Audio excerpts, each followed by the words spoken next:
नमस्कार दोस्तों, आज फिर हम एक ऐसा मुद्दा लेकर के आए हैं जो बहुत सारे स्टूडेंट जो हैं उनके दिमाग में बैठा हुआ है।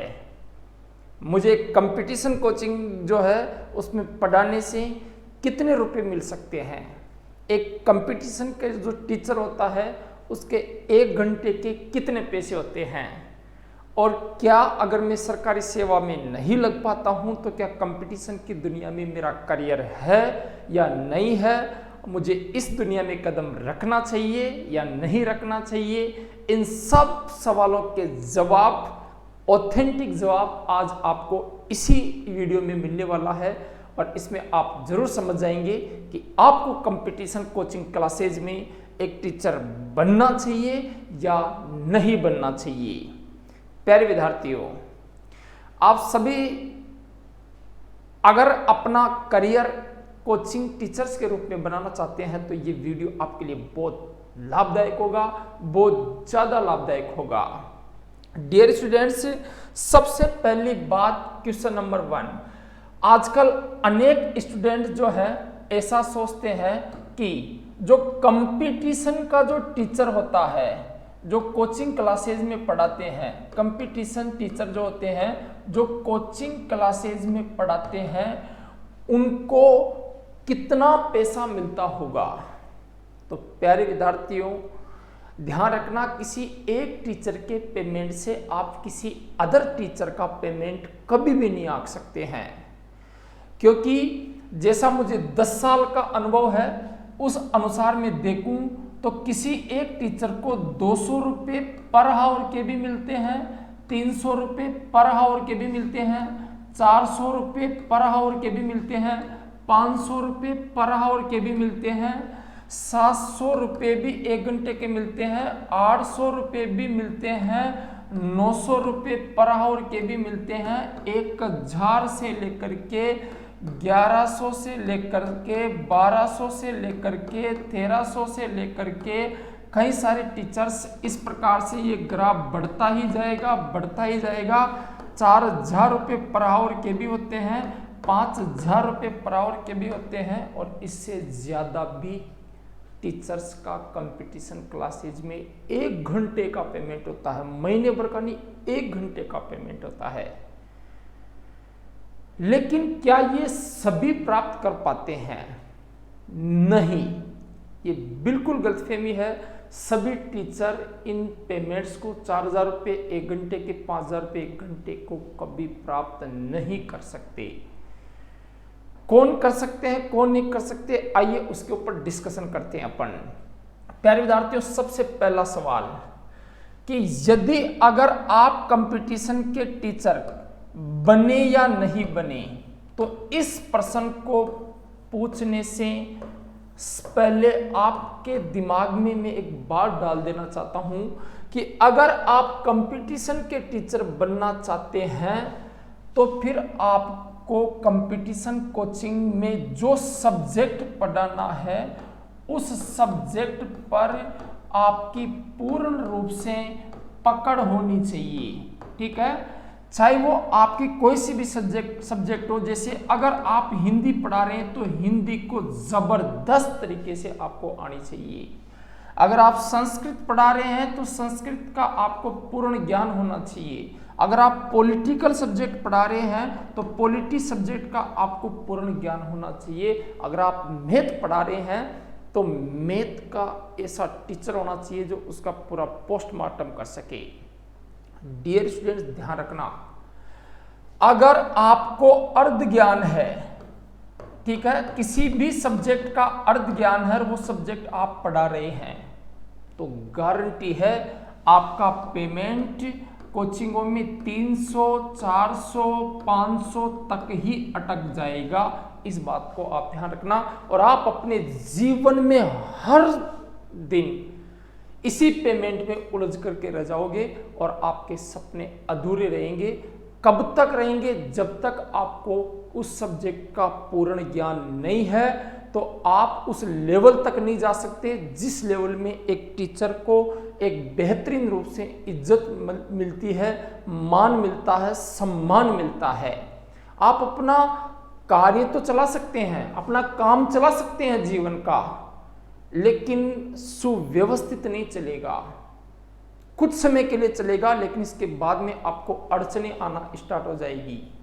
तो सबसे पहली बात तो यह है कि अगर आप किसी भी कंपटीशन कोचिंग के टीचर बनना चाहते हैं तो उस सब्जेक्ट की आपको जबरदस्त पकड़ होनी चाहिए कि बच्चों को आप बहुत बढ़िया ज्ञान दे सके, पूर्ण ज्ञान दे सकें। अधूरा ज्ञान आपके लिए भी घातक होगा तो बच्चों के लिए भी घातक होगा। अगर इस बात को आप ध्यान में रख करके अगर आप कंपटीशन के टीचर बनेंगे तो आप एक बहुत ही बेहतरीन टीचर बनेंगे, जिसका कोई अतुलनीय शिक्षक होगा, यानी उसके समान तुलना कर ही नहीं सकते, ऐसा शिक्षक आप बन सकते हैं। तो सबसे पहली बात बनते हैं, बहुत बढ़िया बात है, लेकिन आपको सब्जेक्ट की पकड़ होनी चाहिए। अगर नहीं पकड़ है तो आप कभी ना उतरें, आप लंबे रेस के घोड़े कभी भी नहीं हो सकते हैं, ध्यान रखना। पहली बात तो ये ध्यान रखनी है आपको। दूसरी सबसे बड़ी बात है, कंपटीशन के टीचर अगर आप बनते हैं तो जैसे आपको जैसे हिंदी सब्जेक्ट आती है बेहतरीन रूप से, तो हिंदी में आपको ये नहीं है कि आप पटवारी तक या पुलिस तक या फिर जैसे अन्य कोई भी जैसे एसएससी जीडी तक के ही टीचर बन करके रहें, ऐसा नहीं रखना है आपको।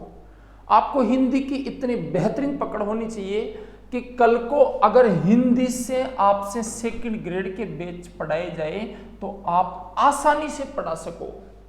अगर हिंदी के फर्स्ट ग्रेड के बैच अगर आपको पढ़ाने हो तो बहुत इजी वे में आप पढ़ा सको। आरएस का पेपर अगर हिंदी में आपको करवाना हो तो आप आसानी से हिंदी आरएस की भी करा सको और आईएएस की भी करवा सको। प्यारे विद्यार्थियों, तब तो आप एक ऐसे सम्मानित टीचर बनेंगे जिसका पेमेंट जो होगा वो बहुत ज्यादा होगा। ये आपको ध्यान रखना है। दूसरी सबसे बड़ी बात है, वो सबसे बड़ी बात यह है नंबर 4 पर, अगर आप अपनी सब्जेक्ट की पकड़ रखते हैं तो अपने पर्सनल बैच भी चला सकते हैं। जैसे अगर आप मान लीजिए हिंदी की पकड़ रखते हैं तो आप हिंदी के फर्स्ट ग्रेड के कोचिंगों में तो पढ़ा ही सकते हैं, साथ में अपने हिंदी सब्जेक्ट जो है उसके पर्सनल बैच भी चला सकते हैं। प्यारे विद्यार्थियों, गवर्नमेंट जॉब तो बहुत ज़्यादा आवश्यक है, क्योंकि बिना गवर्नमेंट जॉब के लोग आपको वो मान सम्मान शायद ही दे पाए जो मान सम्मान आपको मिलना चाहिए। क्योंकि लोगों में है ना, मैं मानता हूं कि बिना गवर्नमेंट जॉब लगा हुआ टीचर बहुत बढ़िया पढ़ा सकता है, गवर्नमेंट जॉब लगे हुए टीचर से लाख गुना बेहतरीन पढ़ा सकता है, इसमें कोई डाउट नहीं है। लेकिन लोगों की मानसिकता ईश्वर जाने कैसी हो गई है, तो इसलिए आप कोशिश करें कि एक बार तो कम से कम गवर्नमेंट जॉब आप लगे। फिर आपकी आत्मा कहती है कि नहीं, मुझे तो केवल और केवल टीचिंग प्रोफेशन में रहना है, कोचिंगों में रहना है, तो फिर वो बात अलग है। तब आप अपना करियर अगर आप समर्पित ही कर चुके हैं कि मुझे तो एक कोचिंग संस्थान जो है उन कोचिंग संस्थान में टीचर ही बन के रहना है, तो कोई दिक्कत नहीं है। आप अगर वहां पर अपनी सब्जेक्ट के बहुत बड़े ज्ञाता है तो आपके करियर पर कोई प्रभाव नहीं पड़ने वाला है।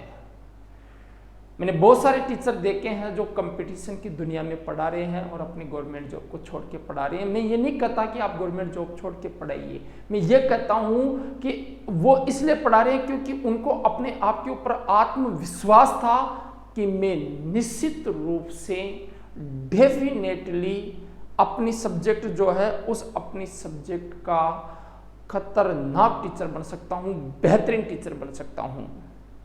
प्यारे विद्यार्थियों, अगर मैं वास्तविकता बताऊं आपको तो गवर्नमेंट यानी सरकारी सेवा में कार्यरत जो कर्मचारी होता है, सरकारी सेवा में कार्यरत जो कर्मचारी होता है वो ज़्यादा पैसे कमा सकता है, या जैसे कोचिंग संस्थान में जो पढ़ाने वाला टीचर है वो ज़्यादा पैसे कमा सकता है।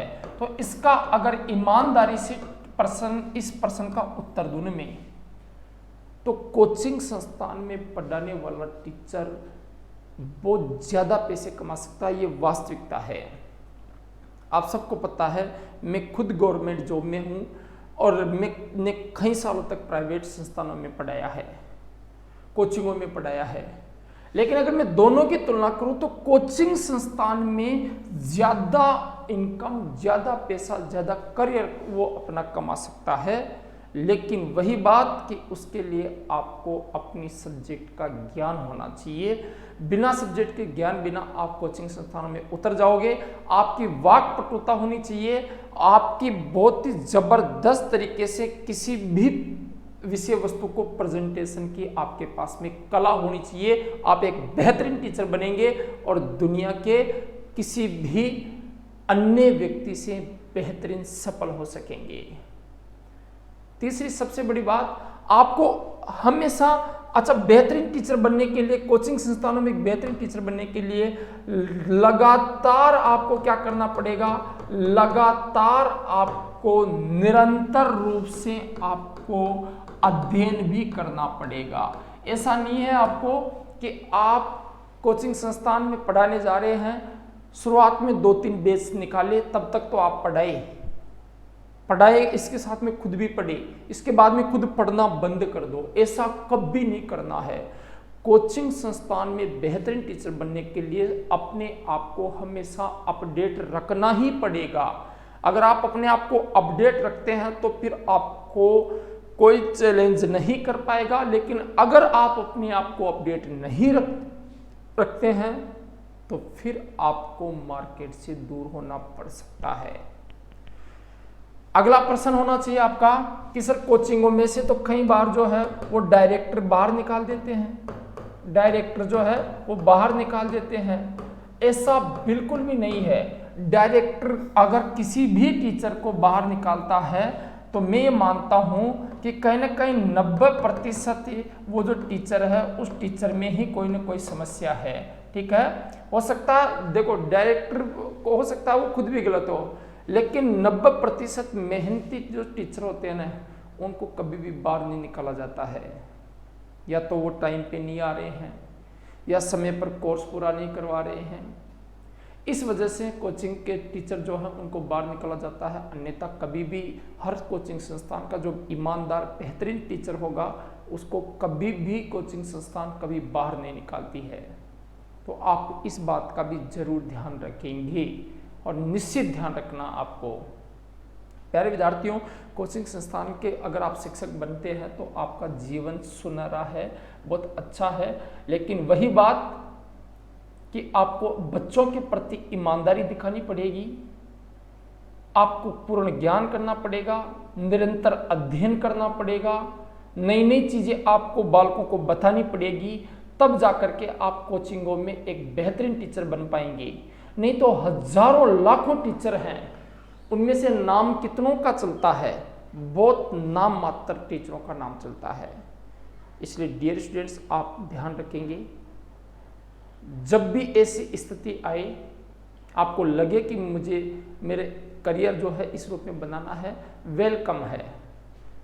लेकिन अगर उतरो तो फिर है आपका मन जो है वो मन पूर्णतया इस पर जान झोंक देगा, तब तो आप बहुत सक्सेस हो जाओगी। और आधा मन इधर आधा मन उधर भाग रहा है, फिर आपको बहुत बड़ी प्रॉब्लम होने वाली है, जो आप इधर के भी नहीं रहोगे उधर के भी नहीं रहोगे। अतः डियर स्टूडेंट्स, आपको ध्यान रखना है। आप आइए, आपका स्वागत है। पैसे भी खूब है, मेहनत भी खूब करनी पड़ेगी, करियर भी खूब है। लेकिन अगर आप गवर्नमेंट में जाते हैं तो बहुत ही बेहतरीन है। उसके बाद में अगर आप थोड़ा बहुत समय देते हैं तो वो बात अलग है। बाकी गवर्नमेंट जॉब में भी जाए तो वहां पर भी बच्चों के साथ ईमानदारी से खड़े रहें, और प्राइवेट संस्थानों में जाए तो वहां पर भी ईमानदारी से पूर्ण ज्ञान दे, ईमानदारी से पढ़ाएंगे, तो मैं कहता हूं कि आप कहीं नहीं रुकेंगे। तो डियर स्टूडेंट्स, आपके सुझाव हमारे कमेंट बॉक्स में आमंत्रित है। और भी किसी भी विषय पर आपको कोई वीडियो, अगर आप वीडियो चाहते हैं तो प्लीज कमेंट करके जरूर बताएं। तो प्यारे विद्यार्थियों, फिर मिलेंगे एक नए वीडियो के साथ, नए होस्ट के साथ, नए जोश के साथ।